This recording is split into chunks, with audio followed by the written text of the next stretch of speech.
오늘 골로새서 2장을 좀 깊이 살펴보려고 합니다. 이게 바울이 골로새 교인들에게 보낸 편지인데 뭐랄까 흔들리지 않는 믿음 그리고 거짓 가르침에 대한 경고 이게 좀 핵심인 것 같아요. 네, 맞아요. 바로 시작해 볼까요? 바울은 자기가 직접 만나진 못한 사람들을 위해서도 얼마나 애쓰고 있는지 좀 알아달라 이렇게 시작하더라고요. 1절에서요. 네, 여기서 이제 바울의 핵심 목표는 분명해요. 그 사람들이 사랑 안에서 연합하고 또 확실한 이해의 모든 풍성함에 이르러서 결국에는 하나님의 비밀인 그리스도를 깨닫게 하려는 거죠. 아, 그리스도를 깨닫는 거. 네. 왜냐하면 바로 그 그리스도 안에 지혜와 지식의 모든 보화가 감추어져 있다 이렇게 강조하거든요. 모든 보화가요? 네.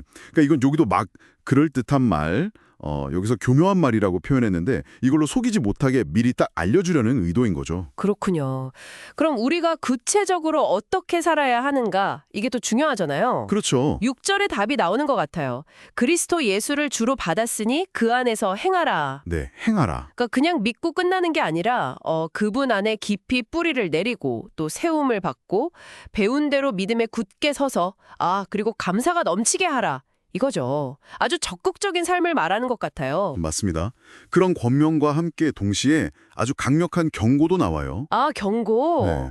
8절인데 철학이나 헛된 속임수 여기에 빠지지 않도록 조심해라는 거예요. 철학이나 헛된 속임수요? 네.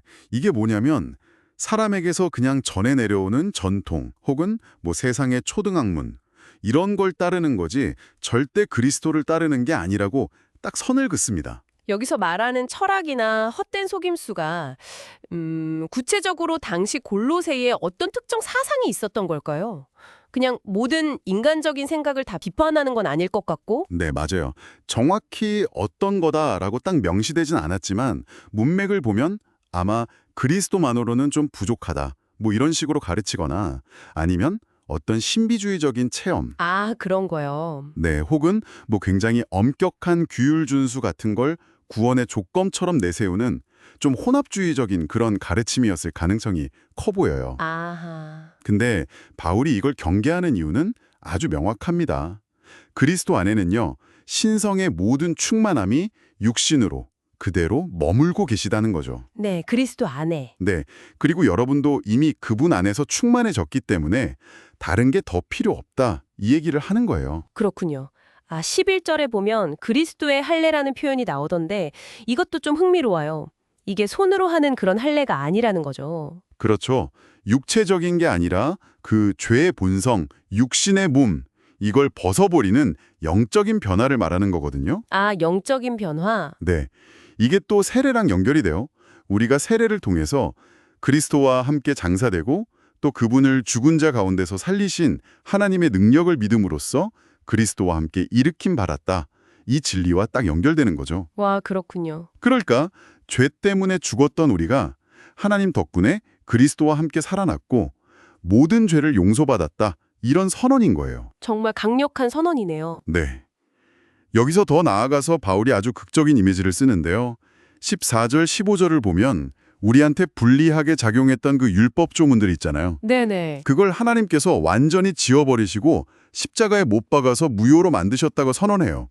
마치 우리 빈문서가 십자가에서 다 취소된 것처럼요. 와, 빈문서가 취소됐다. 네. 핵심은 뭐냐면 이제 우리의 정체성이 더 이상 어떤 규칙을 잘 지키냐 여기에 달린 게 아니라는 거예요. 아, 그 규칙을 요구했던 어떤 영적인 권세들까지도 이겨버리신 그 그리스도의 완전한 승리, 거기에 우리 정체성이 있다는 거죠. 정말 근본적인 해방인 거예요. 네, 그렇네요. 그래서 먹고 마시는 문제나 특정 절기, 안식일 같은 이런 규정들 때문에 누구도 여러분을 판단하거나 비판하지 못하게 하라. 이렇게 아주 강하게 권고하는 겁니다. 아, 그래서 16절에 그런 말이 나오는군요. 그런 규정들은 그냥 장래일의 그림자일 뿐이다. 네, 그림자일 뿐이죠. 진짜 실체는 그리스도께 속했다. 이렇게 분명히 하네요. 맞습니다. 그리고 또 막 일부러 꾸며낸 겸손이라든지 천사 숭배 같은 거에 빠져서 정작 중요한 머리이신 그리스도를 놓치는 거. 이것도 경계하라고 하고요. 네, 그렇죠. 18절, 19절에서 그 얘기를 하죠.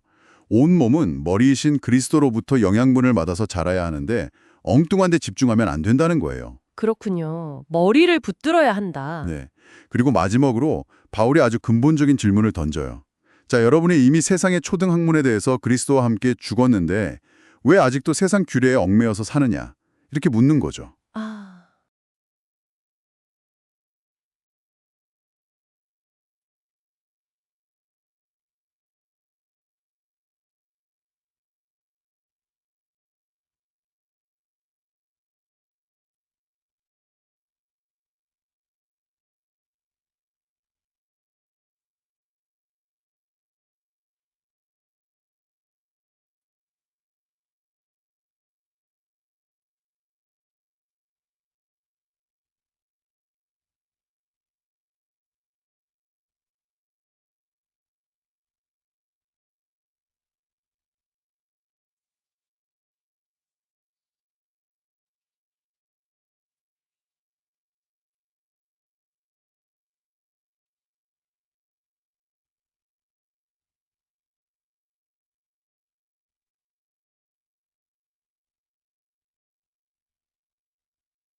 네.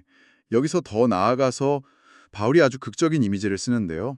14절, 15절을 보면 우리한테 불리하게 작용했던 그 율법 조문들 있잖아요. 네네. 그걸 하나님께서 완전히 지워버리시고 십자가에 못 박아서 무효로 만드셨다고 선언해요.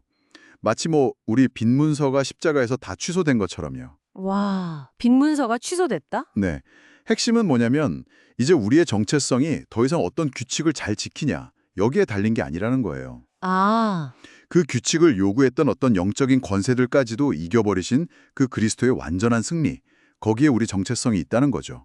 정말 근본적인 해방인 거예요. 네, 그렇네요. 그래서 먹고 마시는 문제나 특정 절기, 안식일 같은 이런 규정들 때문에 누구도 여러분을 판단하거나 비판하지 못하게 하라. 이렇게 아주 강하게 권고하는 겁니다. 아, 그래서 16절에 그런 말이 나오는군요.